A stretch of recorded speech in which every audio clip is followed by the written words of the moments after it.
There seem to be three main pathways in terms of the careers and job titles that we have.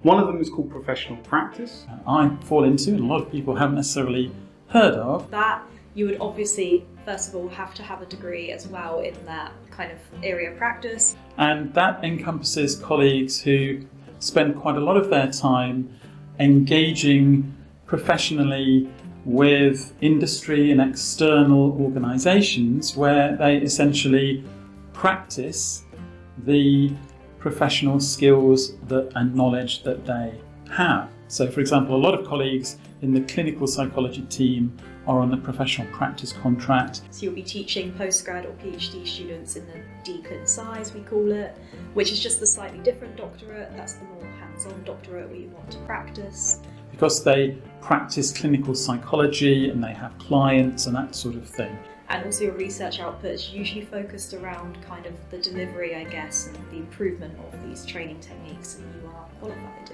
in. In my own case, I do a lot of work with industry, putting social psychology into practice in organisational contexts. So I also have a teaching component to that contract, so I will also be teaching undergrads and postgrads and so on, but I don't explicitly have a research component in my contract, although I do applied research that I use in my professional practice. Teaching and research as a pathway is the one that people most readily identify as being an academic. So I personally am on the sort of teaching and research pathway. This is when your responsibilities are heavily weighted towards conducting research, such as running experiments, working on grants, that sort of thing. And the kind of typical things that people associate as being an academic or a scientist. Obviously, the other component of your contract would be some limited level of teaching. So that means that part of my role involves teaching. It might be undergraduate, master's level, PhD supervision and so on. Their main research area is going to be essentially what they teach you guys. So usually what they're teaching is also usually what they're kind of experts in as well when they're teaching and research focused. There is another category of colleague who are on teaching focused contracts, which is known as teaching focused or teaching and scholarship. Well, my role is a teaching fellow. Is pretty much exactly what it says in the tin. It is when you are predominantly expected to teach. And that means that within the department I have a little bit more kind of broader responsibility around module coordination. So a lot of your workload will be lecturing, supervision, marking, and various administrative duties that will be needed that are teaching related. Such as being Year 2 coordinator, which is a role that I'm taking on this year.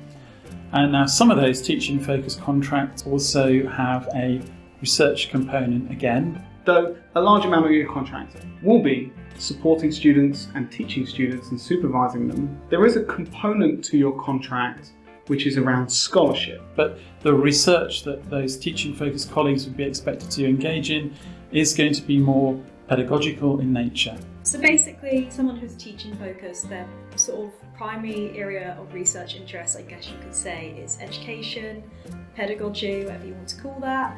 So they'll be interested in how we can improve the student learning experience. What this aspect of scholarship means in a teaching focused route is you developing new ways of teaching students or supporting students.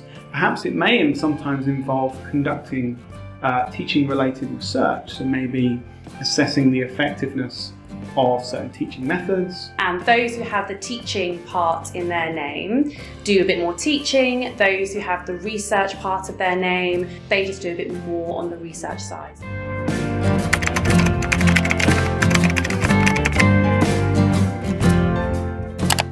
So there are different ranks and levels within academia, and across the different strands, teaching, research and professional practice, there are various milestones and achievements that you need to sort of tick off in terms of going up the ladder and up these different grades. Start with the basic one. So whenever you see someone that's called Doctor, that essentially means that they've already completed their PhD.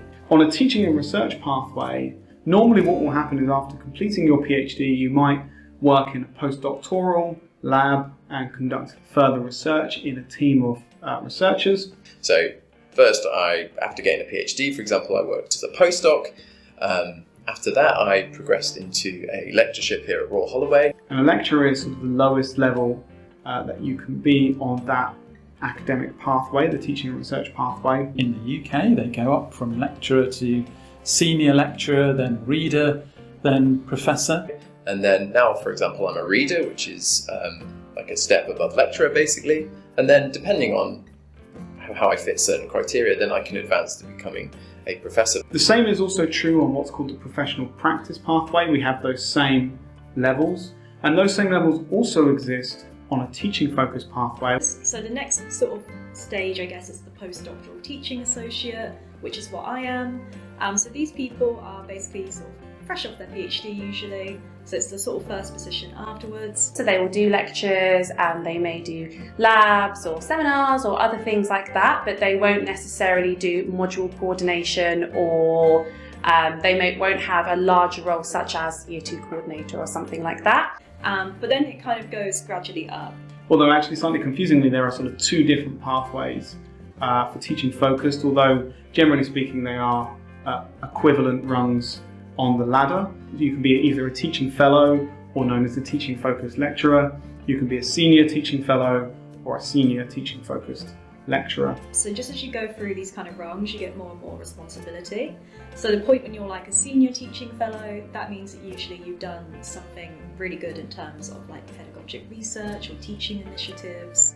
You maybe have some teaching awards that you're actually being recognised for, and you're getting your name out there just beyond Royal Holloway as well. You're sort of getting more known across different UK universities. There are tables published showing you what you need to do to get to certain different levels and so on, and these will be things like publications and bringing in research funding, having PhD students over a period of time, and that sort of thing.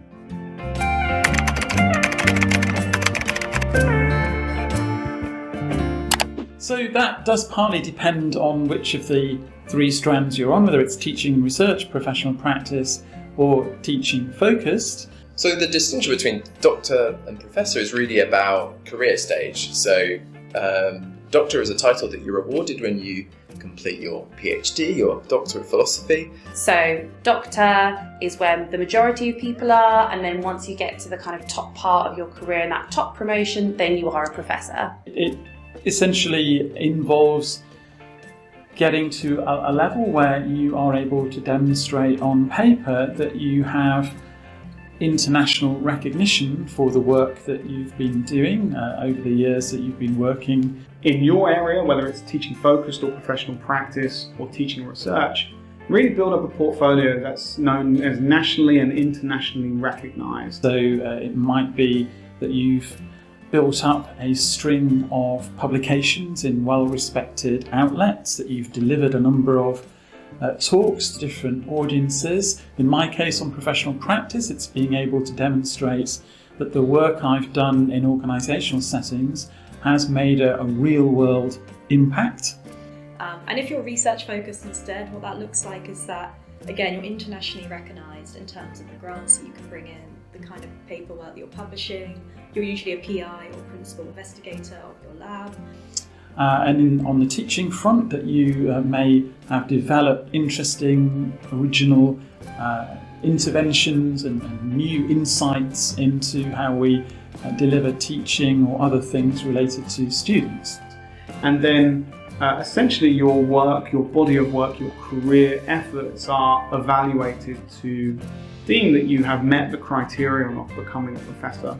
So people sometimes think that to be a professor you have to have done like another PhD or another qualification, but all it is a promotional title. And when you do become a professor, not only therefore are you moving up to a new stage in your career and you're getting promoted, but also your title changes from doctor to professor. So we're all part of the same department, we all have important roles that all come together, but we just have slightly different responsibilities.